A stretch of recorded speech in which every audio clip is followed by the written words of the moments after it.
In 2019, Joe Buck told the Washington Post the Minneapolis Miracle play from the previous year was his favorite call of all time. A lot of time has passed since then. He's changed networks for one, and Thursday night he was inducted into the St. Louis Media Hall of Fame. And we sat down for a two-part chat on a variety of topics for tonight's Sunday conversation. All right, St. Louis Media Hall of Fame. What does this mean to you? I think it's cool because I mean it's flattering. It's something that I'm excited to be a part of because of the people, the others that are in it. I think people in this business, it definitely applies to you.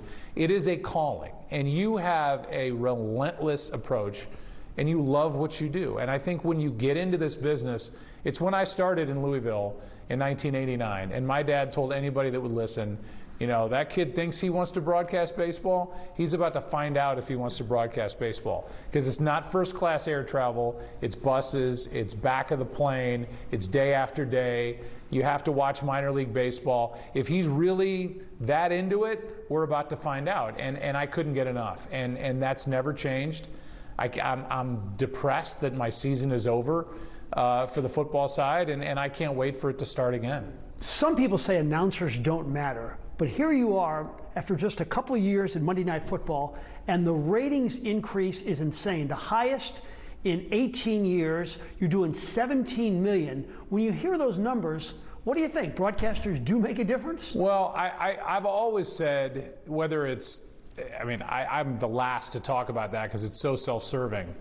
But I do feel like, and I'm not in this category, but I do think if the game is bad, a good announcer can keep you around. I think what it meant to ESPN was that it showed the league that they wanted to get Troy and I there, and then hopefully that leads to a better schedule. The better schedule leads to higher ratings, and so far so good. But we also went to ABC because of the writer's strike, so it's not exactly apples to apples. We have simulcasts, which means you're going to throw out a bigger net, you're going to get a bigger audience. No second guesses on the move. You gave up a lot, but it seems like you're right at home. Yeah, I'm at home because I'm standing next to the guy I want to stand next to. And I've got the same stat guy, and I've got Steve Horn from St. Louis who travels with me, and the same spotter, and I have no regrets whatsoever. I am where I should be, Troy's where he should be, and ESPN is really happy. So that's really all that matters. I want to ask you about the work relationship you have with your bride, Michelle, who does incredible work on these pieces for Monday Night Football.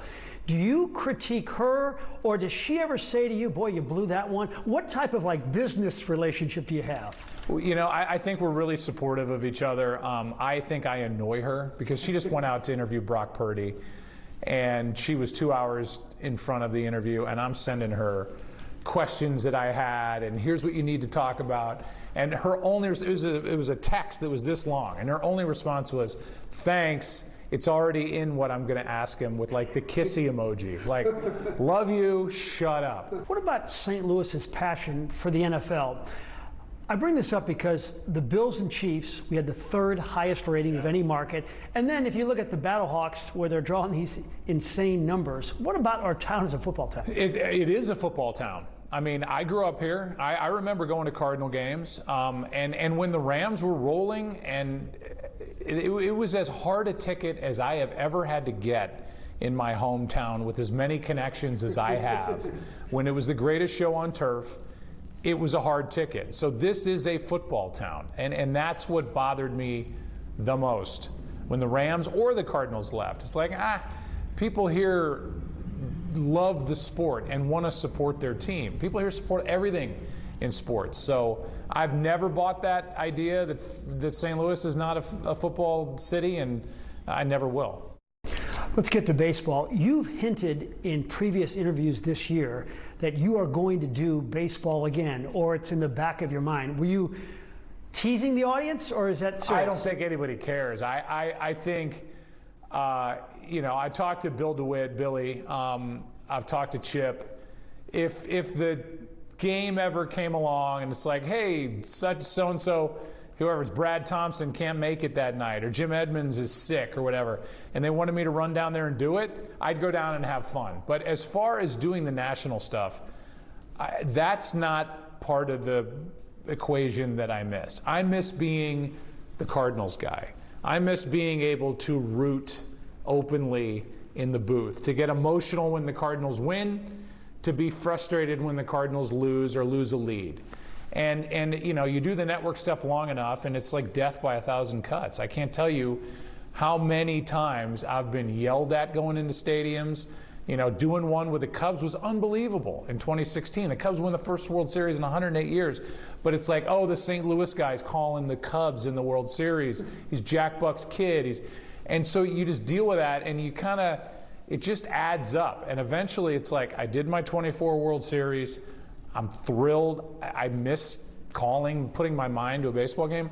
But what I really miss is the local stuff and being able to emote and get excited or frustrated on the air like every Cardinal fan watching. When you see these power rankings and you see the Cardinals ranked anywhere from 14 to 16, is this just a middle-of-the-road team that we're going to have to get accustomed to, at least for another year? Or what do you think? Well, first of all, I've never in my life looked at a power ranking, just so you know. Just let's get that out there.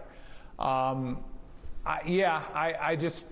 feel like they've been aiming to win a pretty mediocre division for years and then say, hey, oh, we got in.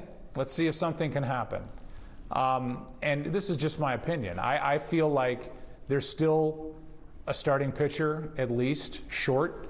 They have the ability in their lineup, again, my opinion, to put up a lot of runs if everybody plays like we think they can play and like they've shown they can play, and Walker takes the next step, and Mason Wynn, you know, is this kind of dynamic five-tool player that he may very well be, but we don't know that yet until we see it. But I think it's pitching in baseball. It's hard to find, and you're going to have to overpay for it, or you're going to have to trade a lot of talent to get it, because nobody's just giving it away.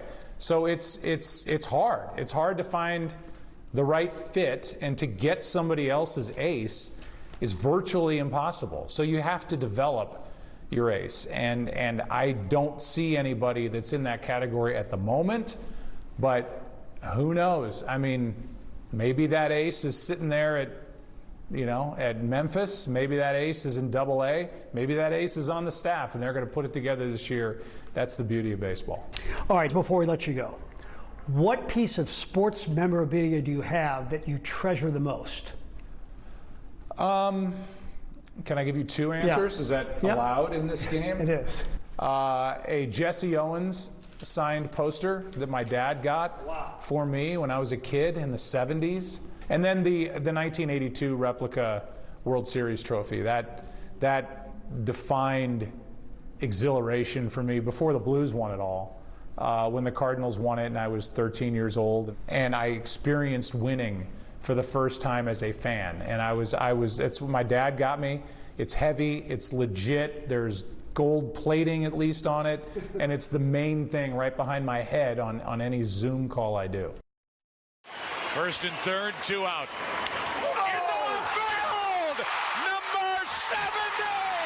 How much more can you give us, Big Mac?